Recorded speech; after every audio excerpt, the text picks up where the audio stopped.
இன்றைக்கி நான் என்ன சமைச்சேன்னு காட்டுறேன். பாஸ்மதி ரைஸ் இப்போ தான் செஞ்சு முடித்தேன். சுட சுட சாப்பாடு. கேரட் பீன்ஸ் போட்டு பொரியல் பண்ணியிருக்கேன். தேங்காயெல்லாம் போட்டு கேரட் பீன்ஸ் பொரியல், வாழைக்காய் பொரியல். இது வந்து ரோஸ்ட் பண்ணியிருக்கேன், வாழைக்காய் ரோஸ்ட்டு. நல்லா கிறிஸ்பியாக சூப்பராக இருக்கும். அப்புறம் பூந்தி ரைத்தா பண்ணியிருக்கேன். ரொம்ப ரொம்ப சிம்பிள். நீங்கள் இதை ஸ்நாக்காக கூட சாப்பிட்லாம். எப்பயாவது ரொம்ப கிரேவிங்காக இருந்துச்சுன்னா, எதாவது சாப்பிட்ணுன்னு தோணுச்சுன்னா இதை டக்குன்னு ஒரு பவுலில் போட்டு சாப்பிட்டுடலாம். அவ்வளோ டேஸ்ட்டாக இருக்கும். அப்புறம் வந்து வெறும் கீரை கடைஞ்சிருக்கேன், பருப்பு போடாமல். இது எனக்கு ரொம்ப பிடிக்கும், அதனால் கொஞ்சம் காரசாரமாக வெறும் கீரை கடைஞ்சிருக்கேன். இது வந்து பாலக்கீரை, ஸ்பினாச். அப்புறம் வந்து பருப்பு போட்டு கடைஞ்சிருக்கேன். இது வந்து எங்கள் வீட்டுக்காருக்கு ரொம்ப பிடிக்கும், அதனால் பருப்பு போட்டு கீரை கடைஞ்சிருக்கேன். பாலக்கீரை இங்கே ரொம்ப பெரிய கட்டாக கிடைக்கும். அதில் பாதி கீரை இதுலேயும் பாதி கீரை இதுலேயும் செஞ்சுருக்கேன். அதுக்கப்புறம் இன்றைக்கி லஞ்ச் பாக்ஸுக்கு பசங்களுக்கு பாஸ்தா செஞ்சு கொடுத்தேன். இதனோட ரெசிபி உங்களுக்கு வேணும்னா இந்த வீடியோ அப்படியே ஃபுல்லாக கண்டினியூ பண்ணுங்கள். இந்த வீடியோவில் இந்த பாஸ்தா ரெசிபியும் நான் ஷேர் பண்ணுறேன். இப்போ சர்வ் பண்ணிடலாம்.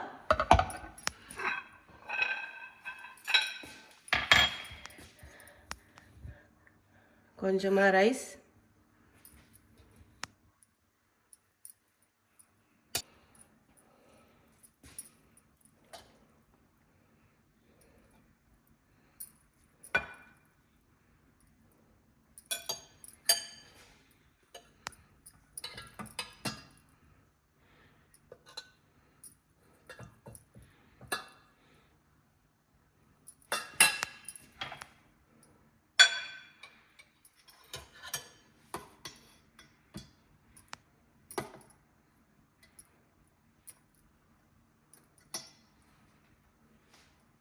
பாஸ்தா. சரி, ஓகே. ஒரு ஃபோட்டோ கட் பண்ணிவிடு. ஒரு பாத்திரம் எடுத்துக்கோங்க. இன்னும் நான் ஆன் பண்ணல. இதில் பாஸ்தா சேர்த்துக்கலாம். உங்களுக்கு எந்த பாஸ்தா கிடைக்கிறதோ சேர்த்துக்கோங்க. இன்றைக்கி இந்த பாஸ்தா நான் சேர்க்குறேன்.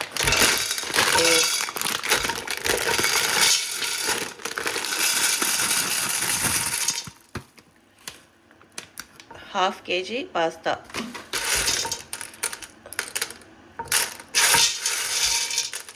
இந்த பாஸ்தா இதில் உப்பு சேர்த்துக்கோங்க. பாஸ்தாக்கு எப்போவுமே ஆலிவ் ஆயில் சேர்த்துக்கோங்க, அது ரொம்ப நல்லாயிருக்கும். நான் வந்து குக்கிங் ஆலிவ் ஆயில் ஒரு ஸ்பூன் அளவுக்கு ஆலிவ் ஆயில் சேர்த்துக்கோங்க. இன்னும் நான் ஸ்டவ் ஆன் பண்ணலை. இதில் நல்லா சுடு தண்ணி கொதிக்க இருக்குது. கெட்டிலில் வச்ச தண்ணி.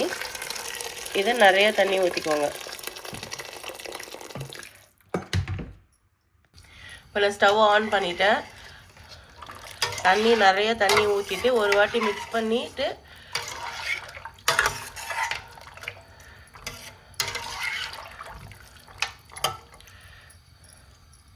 இதை நம்ம மூடி வச்சிடலாம்.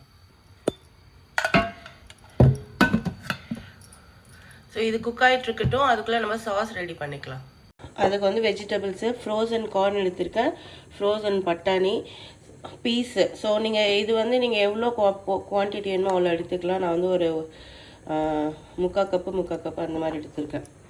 பீன்ஸு ஒரு 10 பீன்ஸ் கட் பண்ணியிருக்கேன். ஒரு பெரிய கேரட்டு கட் பண்ணி வச்சுருக்கேன். பூண்டு சின்னதாக கட் பண்ணி வச்சுருக்கேன். அதுக்கப்புறம் நம்ம கடையில் வைக்கிற பாஸ்தா சாஸு. இது நான் வந்து காஸ்கோவில் தான் வாங்கினேன், இந்த பாஸ்தா சாஸு. இந்த சாஸு. ஸோ இவ்வளோ தான் இதுக்கு தேவையானது. இப்போ நம்ம சமைக்க ஆரம்பிச்சிடலாம். ஒரு பேன் எடுத்துக்கோங்க. இதில் ஆலிவ் ஆயில், நம்ம சாஸில் ஆல்ரெடி ஆயில் இருக்கும், அதனால் ஒரு 2 டேபிள் ஸ்பூன் அளவுக்கு சேர்த்துக்கோங்க. அந்த வெஜிடபிள் வதக்கிறதுக்கு மட்டும்தான். சாஸில் ஆல்ரெடி கொஞ்சம் ஆயில் இருக்கும். இதில் முதல்ல நம்ம பூண்டு சேர்த்துடலாம். பூண்டு எவ்வளோ குட்டி குட்டியாக கட் பண்ண முடியுமோ அவ்வளோ சின்னதாக கட் பண்ணிக்கோங்க.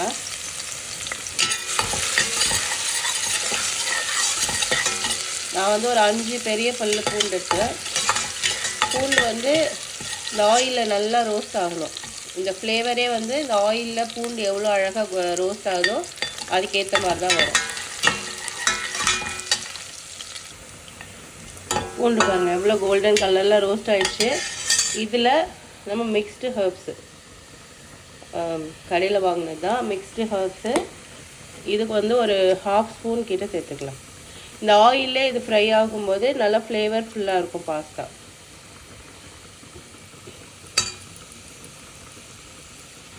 ஒரு சில பாஸ்தா சாஸில் வந்து ஹர்ப்ஸும் போட்டிருப்பாங்க, பட் அவ்வளோ போட்டிருக்க மாட்டாங்க.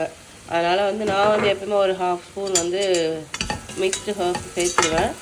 இது ஆயிலில் போட்டு ஜஸ்ட் ஒரு 10 செகண்ட்ஸ் அவ்வளோதான். உடனே நம்ம வெஜிடபிள் சேர்த்துடணும். இந்த வெஜிடபிள்ஸ் மட்டும் உப்பு சேர்த்துக்கலாம், ஏன்னா சாஸில் உப்பு இருக்கும், நம்ம பாஸ்தாலேயும் உப்பு சேர்த்துருக்கோம். அதனால் வெஜ்ஜிஸ் மட்டும் சேர்த்துக்கோங்க. இதை ஒரு 1-2 மினிட்ஸ் இப்படி ஆயிலில் வதக்கி விட்டுட்டு நம்ம சாஸை இதில் கொட்டிடலாம்.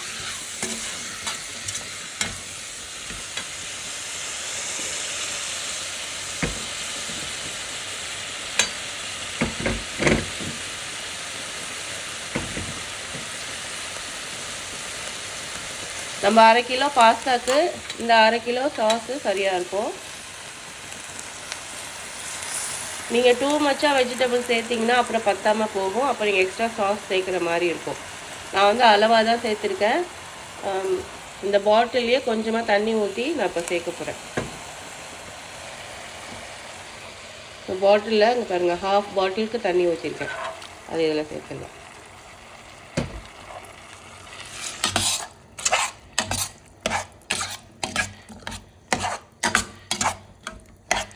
இந்த சாஸில் காரமே இருக்காது, அதனால நான் இதில் கொஞ்சமாக மிளகாத்தூள் சேர்க்க போகிறேன்.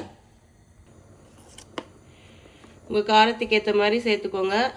இங்கே பாருங்கள், நான் வந்து ஒரு 3/4 ஸ்பூன் சேர்க்குறேன். கிட்ஸ் மட்டும்தான் இது சாப்பிடுவாங்க, எனக்கு சுத்தமாக பிடிக்காது பாஸ்தா. மஞ்சப்பொடி ஒரு 1/4 ஸ்பூன், அவ்வளோதான். இதை மிக்ஸ் பண்ணி விட்டுட்டு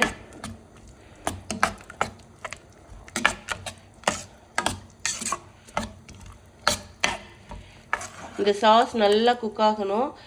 அது எப்படி தெரியும்னா, இந்த வெஜிடபிள் நம்ம குக் பண்ணி போடலை, பச்சையாக தான் போட்டிருக்கோம். சாஸ் கூடவே தான் இந்த வெஜிடபிள்ஸும் குக் ஆகும். இது வந்து ரொம்ப குழன்னு வேகக்கூடாது, ஒரு மாதிரி க்ரன்ச்சியாக இருந்தால் பாஸ்தா சாப்பிடும்போது நல்லாயிருக்கும். ஸோ வெஜிடபிள் வந்து 75% குக் ஆகணும். அந்த சாஸில் இருக்கிற நம்ம ஊற்றின ஆயில், அப்புறம் சாஸில் இருக்கிற ஆயிலெலாம் மேலே அப்படியே மிதந்து வரும் இந்த சாஸ்லாம் குக் ஆகிடுச்சுன்னா. ஸோ அப்போ தான் வந்து இந்த சாஸ் ரெடி ஆகிடுச்சின்னு அர்த்தம். அது வரைக்கும் இதை மூடி வச்சு நல்லா குக் பண்ணிக்கோங்க.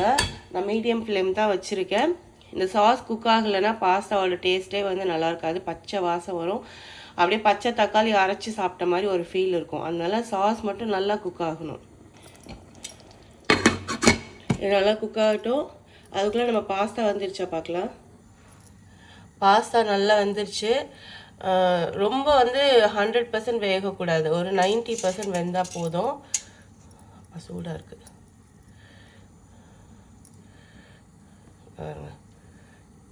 இந்த அளவுக்கு வெந்தால் போதும். ஏன்னா நம்ம சாஸ் போட்டதுக்கப்புறம் ஒரு 5 மினிட்ஸ் குக் பண்ணுவோம், அப்போ வெந்துடும். அதுவும் இல்லாமல் இந்த ஸ்ட்ரெயின் பண்ணதுக்கப்புறம் அந்த சூட்டில் இன்னும் கொஞ்சம் வேகும். அதனால 90% குக் பண்ணி எடுத்துக்கோங்க. இதை நம்ம வடிகட்டி எடுத்துடலாம். ஸோ பாஸ்தா வடிகட்டியாச்சு. இங்கே இருக்குது பாருங்கள். இந்த வடிகட்டும் போது தண்ணி வந்து ஒரு 1/2 கப்பு தண்ணி எடுத்து வச்சுருக்கேன். நமக்கு சாஸ் வந்து கொஞ்சம் லிக்விடாக வேணும், இல்லை சாஸ் பத்தலைன்னா இந்த தண்ணி ஊற்றிக்கலாம். நார்மல் தண்ணி ஊற்றுனா அப்படியே சப்புன்னு ஆயிரும். இந்த பாஸ்தா குக் பண்ண தண்ணி வச்சா வந்து கொஞ்சம் ஃப்ளேவர் நல்லாயிருக்கும், அந்த கன்சிஸ்டன்சியும் நல்லாயிருக்கும். சாஸ் பாருங்கள், நம்ம எவ்வளோ இருந்துச்சு அப்படியே வந்து ஒரு 3/4 கம்மி ஆயிடுச்சு. ஆயிலும் நல்லா மேலே மிதந்து வந்துடுச்சு. நீங்கள் வெஜிடபிள்ஸ் வந்து டச் பண்ணி பார்த்தீங்கன்னா நல்லா 75% குக் ஆகிருக்கும். ஸோ இப்போ வந்து இந்த சாஸ் ரெடி ஆயிடுச்சு. நான் பாஸ்தா தூக்கி வச்சுட்டேன். இந்த சாஸை இதில் ஊற்றிடலாம்.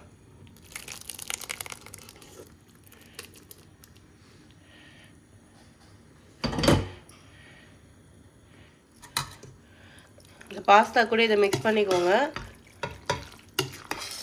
மிக்ஸ் பண்ணி உங்கள் சாஸ் கன்சிஸ்டன்சி பத்துமா பத்தாதா அப்படின்னு டிசைட் பண்ணிவிட்டு நம்ம எடுத்து வச்ச தண்ணி ஊற்றலாமா வேணாமான்னு முடிவு பண்ணிக்கலாம். இந்த கன்சிஸ்டன்சி வந்து சர்வ் பண்ணுறதுக்கு கரெக்டாக இருக்குது. பட் ஆனால் வந்து நான் ஒரு 5 மினிட்ஸ் வந்து குக் பண்ணுவேன். சாஸோடு சேர்ந்து அது குக் ஆகும்போது தான் பாஸ்தாக்கு இன்னும் நல்லா ஃப்ளேவர் கிடைக்கும். அதனால நான் எடுத்து வச்ச அந்த தண்ணியை ஊற்ற போகிறேன். நம்ம சாஸ் குக் பண்ணோம்ல, அதுலேயே அந்த தண்ணியை ஊற்றி ஒரு மிக்ஸ் பண்ணி எடுத்துகிட்டு அதை எடுத்து இதில் ஊற்றிட்டேன்.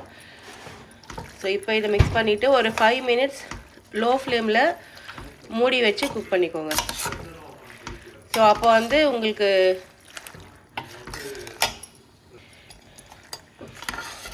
இந்த சாஸோட பாஸ்தா குக் ஆகும்போது ஒரு பைட் பாஸ்தா எடுத்து சாப்பிடும் போதும் பாஸ்தா தனியாக டேஸ்ட்டு இல்லாமல் சாஸோடு சேர்ந்து டேஸ்ட்டு நல்லாயிருக்கும். மிக்ஸ் பண்ணியாச்சு. இந்த பாஸ்தா கூட வந்து நான் கொஞ்சமாக பட்டர் சேர்க்குறேன். ஒரு 2 டேபிள் ஸ்பூன் இருக்கும் இந்த பட்டர். இது வந்து அன்சால்டட் பட்டர். நீங்கள் சால்டட் பட்டரும் சேர்த்துக்கலாம். சால்ட் அதுக்கேற்ற மாதிரி நீங்கள் சேர்த்துக்கோங்க. ஸோ இந்த சூட்லேயே இது கரைஞ்சி ஒரு கிளாஸ் ஃபினிஷ் வரும் அந்த பாஸ்தாவுக்கு. சூப்பராக இருக்கும் அது. நீங்கள் ஃப்ரெஷ் க்ரீம் இருந்தால் கூட சேர்க்கலாம். நம்ம வந்து ரெட் சாஸ் பாஸ்தா தான் செய்கிறோம், அதனால வந்து க்ரீம் தேவையில்லை. பட்டர் மட்டும் கொஞ்சம் லைட்டாக சேர்த்துக்கிட்டால் போதும். இது கரெக்டாக ஒரு ஆல்ரெடி 2 மினிட்ஸ் ஆகிடுச்சு. இன்னும் ஒரு 3 மினிட்ஸ் இது குக் ஆகட்டும். அதுக்கப்புறம் நம்ம சர்வ் பண்ணிடலாம். அவ்வளோதான், பாஸ்தா ரெடி ஆகிடும். சால்ட்டு செக் பண்ணிக்கோங்க. ஸோ அவ்வளோதான், நம்ம பாஸ்தா ரெடி ஆகிடுச்சு. இப்போ சர்வ் பண்ணிடலாம்.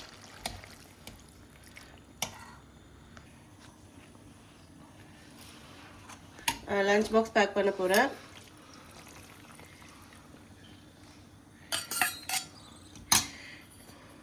இந்த லஞ்ச் பாக்ஸ் வந்து இந்த பிராண்டு என்னடா பேர் அது? Oasis. ஓகே. ஸோ இது வந்து 6 ஹவர்ஸ் வந்து சூடாகவே இருக்கும். ஸோ இப்போ நம்ம எவ்வளோ சூடாக கொடுக்குறோமோ லஞ்ச் சாப்பிடும்போது அவங்க சுட சாப்பிடுவாங்க. ஸோ மோஸ்ட்லி வந்து இந்த மாதிரி ஹாட் பேக்கில் கொடுத்து அமிச்சிட்டா வந்து இந்த மெல்பர்ன் வெதருக்கு இந்த மாதிரி ஹாட் பேக் தான் நல்லா செட் ஆகும். இல்லைன்னா சில்லுன்னு சாப்பிட்ற மாதிரி இருக்கும். பேக் பண்ணியாச்சு.